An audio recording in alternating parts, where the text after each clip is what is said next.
On LJE News today, bandits kill pregnant women in Kwara as residents allege lack of security intervention. FCT Chief George frees 35 inmates to decongest Nasarawa Custodian Center. Troops neutralize terrorists, arrest 20 suspects in nationwide operations. In the foreign scene, Nigeria-China reaffirm commitment to mutual growth and development. On sports, Nigeria submits official bid to host 2030 Commonwealth Games. This is LJE News. I'm Mohammed Enayasile. You can follow our pages, our YouTube, Facebook, and Instagram at LJE Nigeria.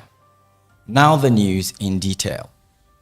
A new wave of bandit attack has left residents of a community in Nasarawa State in fear following reports that armed assailants killed several people, including pregnant women. According to eyewitnesses, the attackers operated freely for hours, looting and causing chaos without any immediate intervention from security operatives. The incident has left the community in a state of mourning and raised concerns about the response time and presence of security forces in the area. Residents who spoke to the press on condition of anonymity described the attack as a brutal assault on innocent civilians. They expressed frustration over the perceived lack of security, stating that despite repeated calls for help, no assistance arrived until the bandits had fled. The Kwara State Police Command has since deployed a special squad to the affected communities to restore order and has launched a manhunt for the perpetrators. In a significant effort to decongest overcrowded custodian centers, the Chief Judge of the Federal Capital Territory, Justice Hussaini Baba Yusuf, has ordered the release of 35 inmates awaiting trial from the medium security custodian center in Kefi, Nasarawa State. The exercise, which took place on Tuesday, was part of the Judge's Jail Delivery Initiative and was facilitated by a non-governmental organization.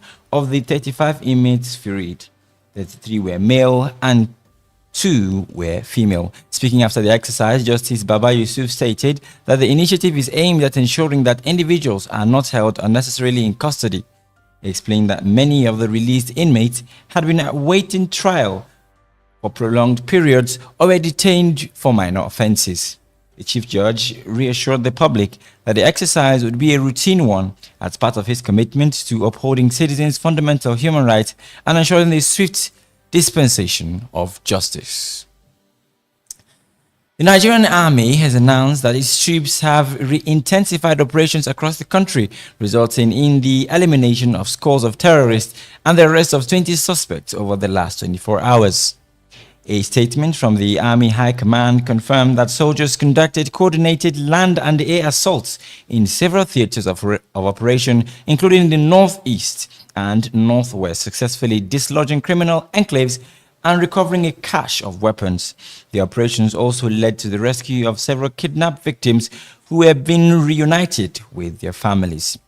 According to a military source, the renewed offensives is a part of a strategic push to maintain dominance over criminal elements and secure communities ahead of the festive season. The source added that the troops have been given a clear mandate to sustain the pressure on terrorists and bandits until they are completely routed. The public has been advised to remain vigilant and cooperate with security agencies by providing credible intelligence.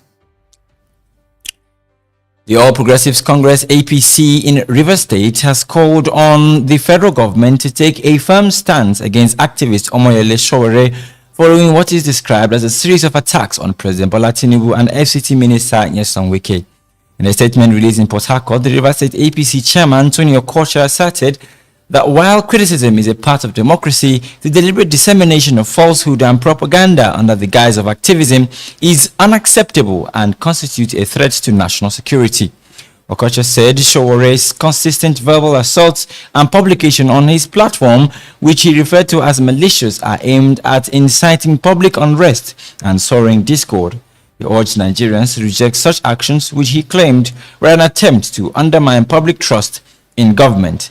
The party's call comes at an ongoing public exchange between Sowore and Wike, with the DSS having previously filed charges against the activist for his social media post. We're now going on a short break. LJE News continues. Do stay. What are we saying?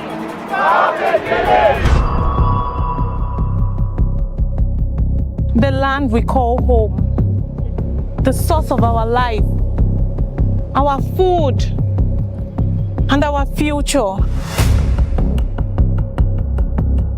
A conflict that tears at the very heart of Nigeria. We see the pain, the shattered lives, and the broken trust. But what if we could mend what is broken?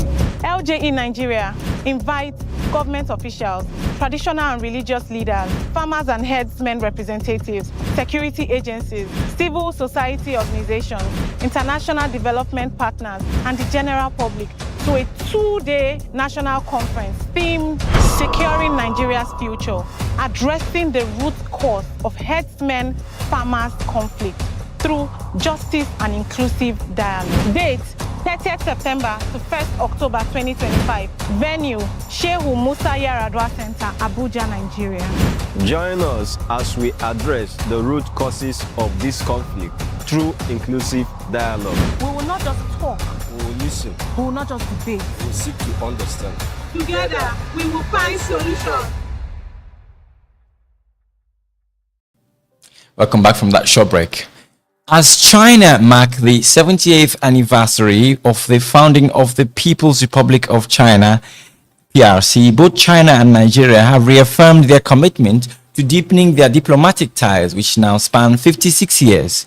During a joint celebration in Lagos, both countries leveraged their shared history, cultural exchanges, and economic complexities to commit to a stronger future. The event underscored the strategic partnerships forged between the two nations, highlighting a collaboration that has brought tangible benefits. The Chinese Consul General in Lagos, Yan Yuqing, highlighted the increase in bilateral trade, which has reached over 15 billion this year alone, reflecting the growing strength of their relationship. The chairman of the House Committee on Nigeria-China Relations, Jafaru Yakubu, has noted that Nigeria draws inspiration from China's development model and remains committed to building on the partnership through continued legislative support and parliamentary diplomacy. And on sports, Nigeria have officially bid its 2030 Commonwealth Games hosting plan, with the government making a compelling case for the event to be held on African soil for the first time in its 100-year history. President Bola Ahmed Tinubu advocated for the bid in a statement, emphasizing that hosting these centenary games in Nigeria would send a powerful message that every region of the Commonwealth matters and that Africa is central to its future. The official bid presented to the Commonwealth Sports Bid Evaluation Committee highlights Nigeria's readiness and capacity to deliver a world-class event. The government has assured organizers that all necessary infrastructure, security, and hospital needs would be met. The bid comes after a previous attempt to host the 2014 Games was unsuccessful and seeks to make a historic mark for the African continent, which has long awaited its chance to host the multi-sports event. We've come to the end of the news today. A major look at our top stories. We told you that bandits killed pregnant women in Kwara as residents allege lack of security intervention. FCT judge frees 35 inmates to decongest Nasarawa Custodian Center. Troops neutralize terrorists, arrest 20 suspects in nationwide operations. And on international news, Nigeria-China reaffirm commitment to mutual growth and development. And on sports, Nigeria submits official bid to host 2030 Commonwealth Games. Thank you for being a part of LJE News today. Do stay safe, and you can be a part of our conference, of course, on securing Nigeria's future, addressing the root cause of farmer-herder conflict through justice and inclusive dialogue by visiting our website on www.ljenigeria.org/con 2025. I'm Mohammed and Sule saying stay safe, be wary, and join us on our next episode, LJE News.